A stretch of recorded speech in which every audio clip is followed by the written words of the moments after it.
Can we sell our mosque? This questioner is asking if they can sell their mosque. In Islam, it is permissible in some narrow circumstances to sell a mosque. However, the fundamental ruling about a mosque is that it is impermissible to sell it. All the four major schools of thought, madhab of Abu Hanifa, the madhab of Imam Shafi'i, the madhab of Imam Malik, the madhab of Imam Ahmad, they are all of the consensus that it is impermissible to sell a mosque by default, because a mosque is a waqf, is an endowment in Islamic law. It is considered to be an endowment, a waqf, which it is not permissible to be owned by an individual, and it cannot be inherited, it cannot be sold, it cannot be bought. That is the fundamental ruling. However, what if a mosque becomes useless? What if a mosque becomes unusable? We cannot use it anymore. It does not function as a mosque anymore. Is it permissible to sell the structure and the land? This is where the scholars differed.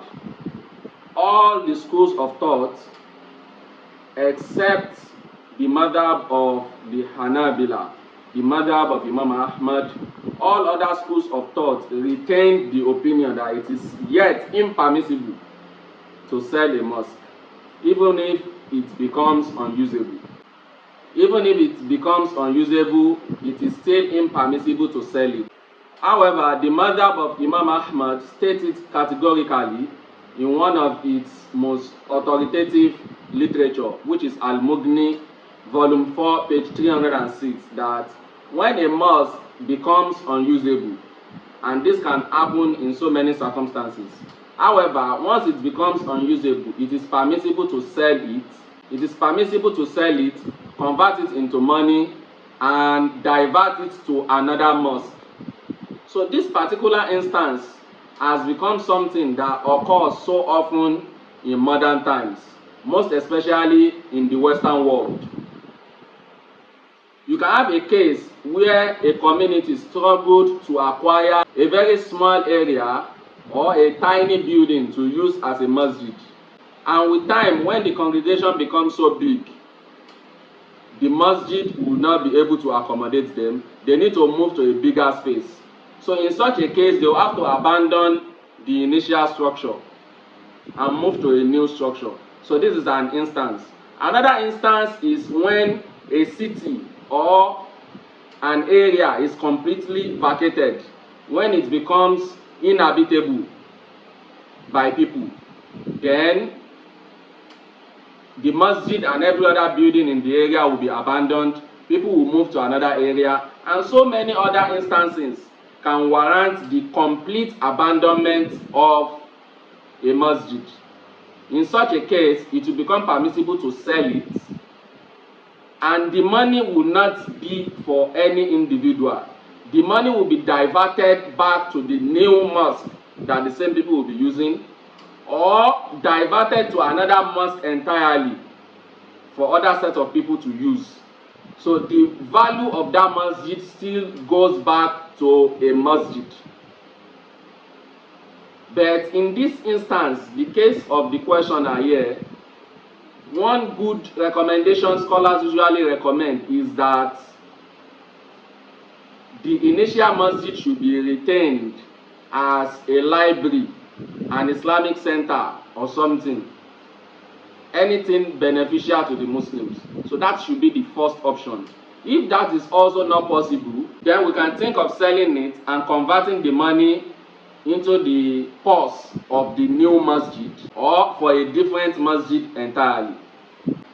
One last important benefit for every seeker of knowledge is that this is a categorical example of where most of the scholars or majority of the schools of thought have an opinion, and just one school of thought would be correct. Because this particular opinion that in some extreme circumstances it is permissible, this particular opinion is the opinion that almost every scholar in the world today have adopted because of prevailing circumstances. We now realize that there can be actual instances of selling a mosque. Meanwhile, the majority of the scholars, the Jumhur, have the opinion that in no case will it be permissible. Only the Hanabila said it is permissible in these extreme circumstances. And now it is this opinion that we have adopted. So in some cases in Islamic law, the Jumhur may be wrong, or the Jumhur, the opinion may later be abandoned, or the opinion of the Jumhur, the majority, may be abandoned in some cases. I pray Allah makes this beneficial both to the questioner and to every one of us. May Allah forgive us for every mistake we make, and Allah subhanahu wa ta'ala is the most knowledgeable. Assalamu alaikum wa rahmatullahi wa barakatuh. Alhaji Ambali mo mà dúpẹ́ fún mọ̀ràn tí ẹ gbà mí nípa iléeṣẹ́ Muslims Umrah Travels and Tours Limited. àìdúpẹ́ ara ẹni. ẹ gbọ́ nǹkan kí ẹsẹ̀ ràgó bẹ́ẹ̀ tí ròyìn wọn gẹ́lẹ́ náà mọ́ bá wọn. labbaik Allahumma labbaik. bẹ́ẹ̀ ni tí wọ́n rí ní iléeṣẹ́ akórinrìn àjò Muslims Umrah Travels. ìrọ̀rùn níṣẹ́ ájì pẹ̀lú umrah bádé lọ́dọ̀ wọn. àwọn ni wọ́n á gba físà òun tíkẹ́ẹ̀tì fún yín. ilé ìgbé tó ṣe déédéé yín. ètò oúnjẹ ó fi mọ́ ọkọ̀ fún lílọ bíbọ̀ ni wọ́n á ṣètò. wàyí o gbogbo ẹ̀yin tẹ́ nífẹ̀ẹ́ sí láti rìnrìn àjò hajj ọdún 2027 ẹ kàn sí wọn lónìí. wọ́n láwọn àlùfáà àtàmọ̀ tọ̀ yín sọ́nà lọ́hùn. ẹ máa ṣàbẹ̀wò sáwọn àyè tó ṣe kókó. ní Mákà òun Mádínà. ẹ wá gbọ́ o. wọ́n fààyè sílẹ̀ fẹ́yìn tẹ́ ẹ bá fẹ́ máa sanwó kalẹ̀ díẹ̀díẹ̀. umrah olóṣooṣù náà ò gbẹ́yìn. ilé iṣẹ́ Muslims Umrah Travels and Tours Limited ń bẹ ní nọ́mbà 30 Musedik Ọlájídé Street off Oando bus stop Sango Ìjókòó Ogun State. ẹ máa pè wọ́n sórí 0803-237-4179. wọ́n tún kalẹ̀ sí nọ́mbà 166B Àpòrí Settlement Estate Àpòrí Settlement Abuja. telephone 0802-541-0228. ẹ tún lè kàn sí wọn nílùú Ìbàdàn ní Dotman Electrical Market Àkóbọ̀ Ojúrin Market Àkóbọ̀ Ọ̀yọ́ State. telephone 0817-940-0842. ẹ̀rọ ìléwọ́ aṣojú wọn nílọrin ìpínlẹ̀ Kwara ní 0704-019-0872. Medina. Online madrasa. We are booming. Learn Quran Arabic. No dulling. Inside your room. Call or WhatsApp 08133 258 671. Al Medina Day for you.